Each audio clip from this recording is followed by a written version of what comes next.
नगर मनमाड महामार्गावरील खड्डे आता थेट बळी घेत आहेत.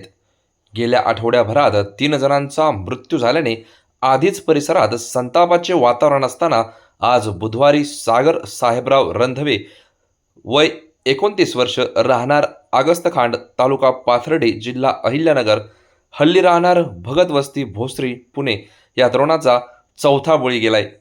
वांबोरी फाटा परिसरात एका परप्रांतीय ट्रकचालकाने दिलेल्या जोरदार धडकेत सागरचा जागीच मृत्यू झालाय. सागर पुण्यातून आपल्या बहिणीला भेटण्यासाठी मोपेड ॲक्सेस गाडीवरून येत होता. वांबोरी फाट्याजवळील महामार्गावर असलेल्या खोल खड्ड्यांमुळे गाडीचा तोल जाऊन तो रस्त्यावर पडला आणि त्याच वेळी भरधाव ट्रकने त्याला चिरडले. अपघात इतका भीषण होता की सागरचा जागीच मृत्यू झाला.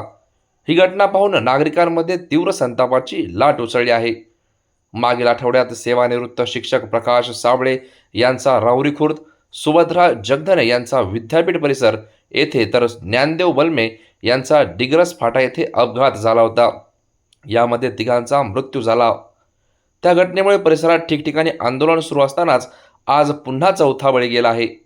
माजी मंत्री प्राजक्त तनपुरे यांनी नुकताच महसूल प्रशासनावर मोर्चा काढत रस्त्याच्या संबंधित असलेले अधिकारी व ठेकेदार यांच्यावर गुन्हा दाखल करण्याची मागणी केली.